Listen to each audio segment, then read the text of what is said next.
Halo semuanya, selamat datang di channel First Indonesian Magazine. Hari ini tuh aku akan ngebahas soal kasus yang lagi rame banget dari kemarin dibicarain mulu.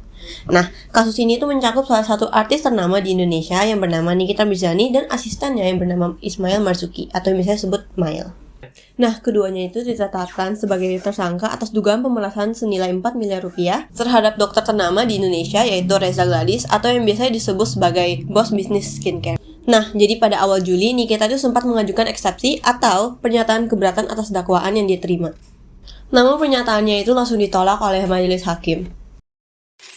Nikita pun terlihat menangis di ruang sidang sambil menyebutkan bahwa dirinya itu bukanlah kriminal, melainkan seorang yang berbicara demi edukasi publik terhadap skincare yang ilegal. Ia pun memohon pengertiannya untuk ketiga anaknya. Nah, di salah satu wawancaranya, Nikita pun sempat menyindir lembaga yang berwenang seperti BPOM dan BPKN. Ia bahkan mendesak presiden untuk segera membubarkan mereka. Nah, ia juga menyoroti soal lemahnya pengawasan terhadap produk kosmetik ilegal dan penyalahgunaan kekuasaan. Pernyataan tersebut menyebabkan keresahan warga kepada lembaga yang berwenang soal mengapa produknya yang dicap ilegal diperbolehkan untuk diperjualbelikan secara online. Nah, lalu pada akhir Juli, pihak Nikita membawa sebuah bukti dalam bentuk flash disk yang berisikan rekaman suara yang mengindikasikan adanya pengaturan hukum atau tindak kecurangan yang dilakukan oleh pihak lawan. Nah, ia pun menuntut agar rekaman itu diputar dalam sidang, namun permintaan itu anehnya langsung ditolak oleh majelis hakim. Nah, hal tersebut memicu kemarahan Nikita dan warga-warga yang menjadi saksi dalam sidang tersebut. Mereka pun mulai menyoraki hakim dan JPU, dan Nikita pun dipaksa oleh JPU untuk dipulangkan ke rumah tahanan secara paksa. Nikita pun dikembalikan secara paksa ke rumah tahanan, namun Nikita menolak dengan keras sebelum rekaman tersebut dimainkan. Klip sidang ini pun memicu amarah banyak warga dan membuat kepercayaan warga terhadap hukum Indonesia pun mengurang.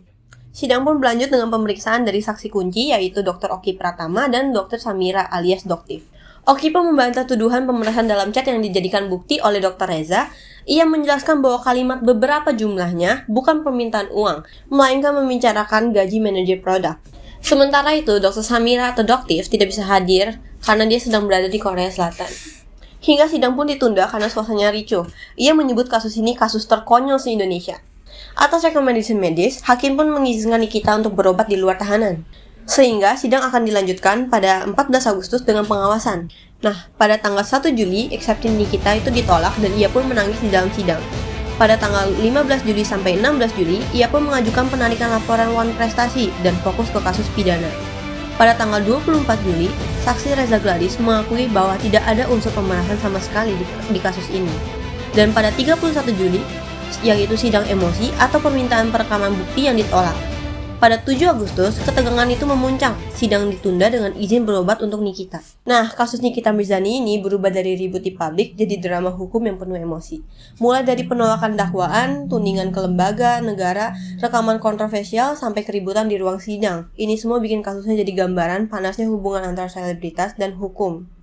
Kasus ini tuh bukan tentang selebritas yang berhadapan dengan hukum aja. Buat saya, ini tuh kayak simbol tegangnya hubungan antara public figure dengan sistem hukum di Indonesia. Dan drama ini mungkin akan masih berlanjut entah sampai kapan. Oke guys, gimana menurut kalian soal kasus ini? Tulis semua pendapat kalian di kolom komentar ya. Dan kalau kalian suka podcastnya, jangan lupa like dan subscribe ya. Thank you guys, bye-bye!